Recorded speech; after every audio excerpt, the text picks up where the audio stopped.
Oops. Um, Here is my Brexit presentation. Since this is already late, I'm just gonna do this recording by myself. But I just want to let you know that I worked with Brennan, but we have not gotten a chance to record together. So for now, I'm just gonna record it alone, so it's not missing on campus. The EU, or European Union, eliminates all border controls between members.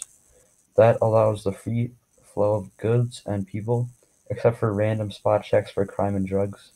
The EU transmits state-of-the-art technologies to its members, and the areas that benefit are environmental protection, research and development, and energy. And all these countries in blue are part of the European Union. So, uh, this, I think this is Germany over here. German citizens, they can travel to a border country like Austria without having to do any checks because they're part of the European Union, and that just makes it really easy because you can work in other countries in the European Union really easily. Um, Reasons to stay in the European Union if you're the UK. The European Union buys 40% of the UK's exports and supplies 53% of their imports.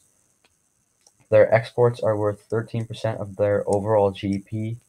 The UK exports to the EU amount to 30% of their national income.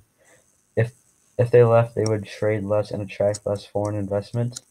But some negatives to staying in the European Union: their population has grown about 10 million from 1995 to 2015 because of all the immigrants coming into the European Union, and the European Union, like, you have to follow their laws on immigration, um, which some people in the UK don't like because it leaves British-born people unemployed because the immigrants are trying to get their jobs. And if you're part of the EU, you must make a deal with all the countries, making it very difficult to trade. And Britain is paying about 18 billion euros to the EU, but only got 6 billion back for subsidy. So in the vote to either stay in the EU or leave the EU, more than 70% of the voters from the ages 18 and 24, so a bunch of the younger voters, they voted to stay in the European Union. And why is that, you might ask? Here is a demographic of all the age groups and how they voted. As you can see, the older age group, the more percent of them wanted to leave, and the younger people wanted to stay. So you can kind of see, like, the younger people stay, and then as the older they get, the more percent of them wanted to leave.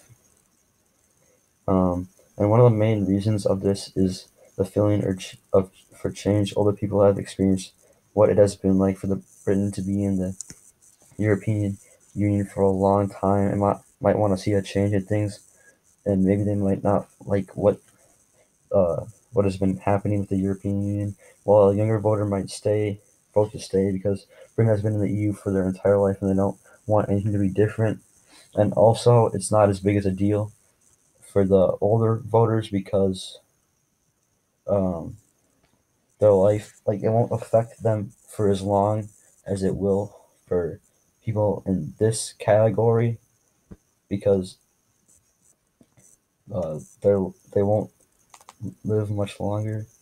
This kind of sounds rude, but it won't affect them as much because they don't have as much time left. But this will affect the younger group drastically. And thank you for watching.